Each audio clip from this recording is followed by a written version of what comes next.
మెదక్ నుంచి తాను ఎంపీగా గెలవడం ఖాయమని కేసీఆర్ను శ్రీకృష్ణ జన్మస్థలానికి పంపడం తప్పదని మెదక్ లోక్సభ నియోజకవర్గం బీజేపీ అభ్యర్థి రఘునందన్ రావు అన్నారు.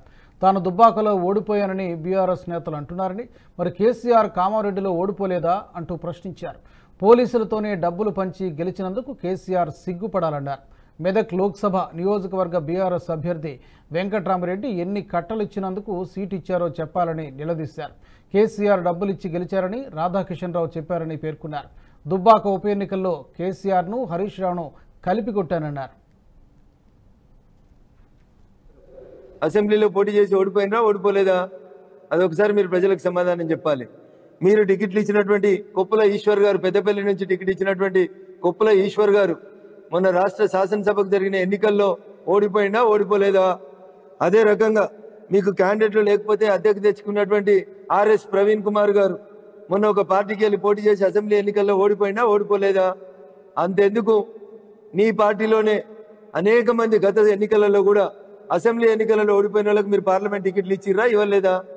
అట్లాంటి మీరు వచ్చి దుబ్బాకలో చెల్లని రూపాయి మెదక్లో ఎట్లా చెల్లుతుందని అడుగుతున్నావు.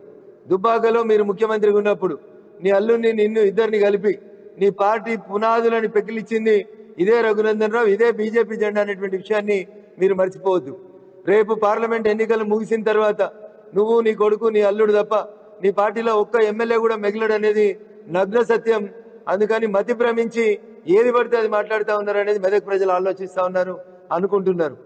నేను కూడా ఒకటి అనుకుంటున్నా, పొద్దున్నాక మాట్లాడితే కరెక్ట్ ఉంటుండే. రోజు రాత్రి బలవంతంగా తెచ్చి మిమ్మల్ని ఆడ మైకుల కాడ నిలబెట్టి మాట్లాడిస్తున్నారు కాబట్టి ఆ రాత్రిపూట ఏం మాట్లాడుతుర్రో, ఎందుకు మాట్లాడుతుర్రో నాకైతే అర్థమైతే లేదు.